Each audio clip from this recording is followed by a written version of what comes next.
Thing. Hello, everyone. This is Darko 2012, and I'm making a quick comment here on this little propaganda piece titled "Australian Climate Row Highlights Copenhagen Rifts."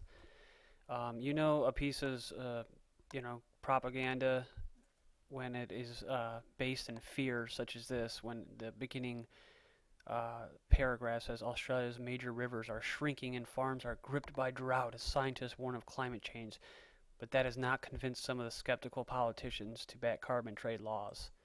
So, whenever there's fear involved, there's usually the taking of rights and liberties and money and wealth from people. So, I just wanted to point that out. But I just thought this is actually, it was a decent article because they included these guys' quotes, who I guess are conservatives.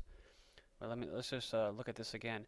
Quote, for the extreme left, it has provided the opportunity to do what they've always wanted to do, to sort of deindustrialize the Western world. Minchin recently told Australian television.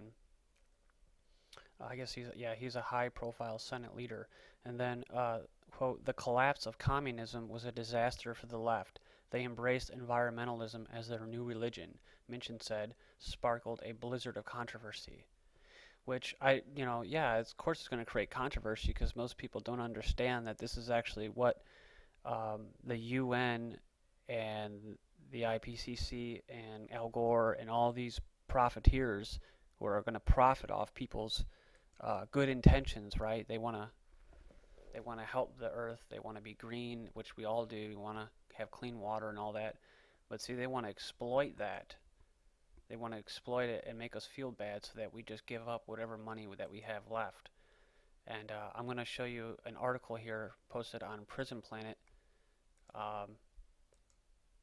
It was actually posted March 28th, 2007, but if you scroll down, it shows the quote from the Club of Rome and the CFR, which are both globalist institutions, think tanks.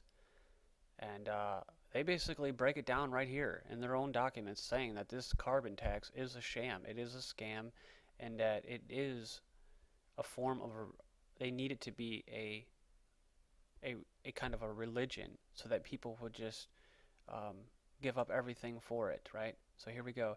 In a report titled The First Global Revolution, 1991, published by the Club of Rome, a globalist think tank, we find the following statement, quote, in searching for a new enemy to unite us, we came up with the idea that pollution, the threat of global warming, water shortages, famine, and like would fit the bill.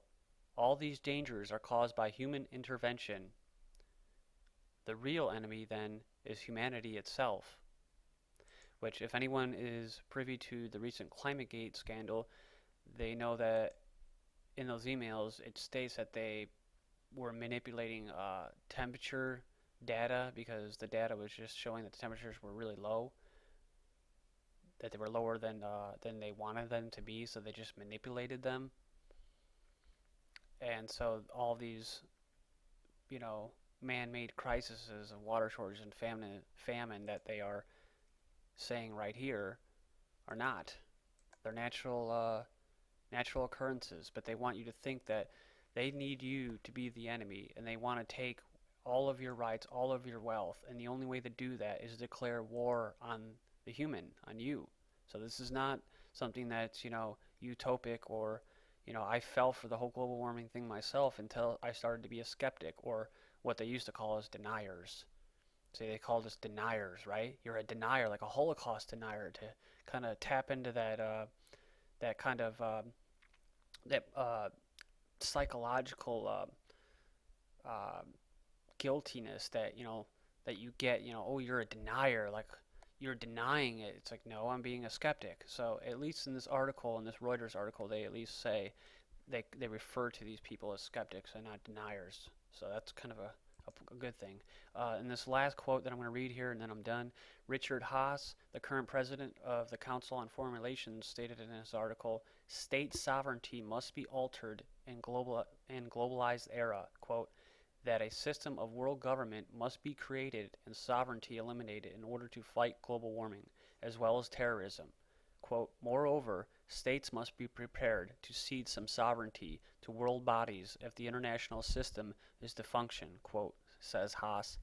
Globalization thus implies that sovereignty is not only becoming weaker in reality, but that it needs to become weaker. States would be wise to weaken sovereignty in order to protect themselves.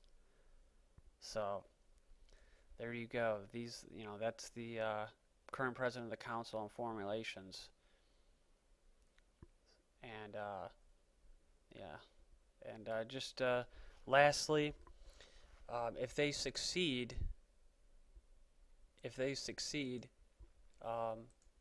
with this bill in Copenhagen, where it says here, Gordon Brown, he puts them on notice saying that they, quote, "cannot afford to fail" in Denmark, when British climate experts is called the most important international gathering of our time. It is the most important international gathering of our time because it is it will be the end of whatever is left of our industrialized manufacturing economy here in the United States. Like I said, I stress whatever is left. So they're going for the gold here. This is it. This is our final slave tax. We have all the income taxes and all the other taxes that they have on us, and Social Security tax. I mean, all these slave taxes. This is the final slave tax, but it's not just like a slave tax that we've had for the U.S. It's a global slave tax. Now you're paying these tax just to breathe. And like it says down here, where does it say here?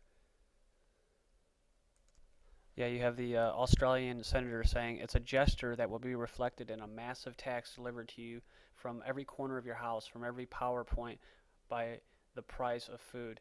It will be in your fridge as it's going through the middle of the night, Joyce said. So there you go, people.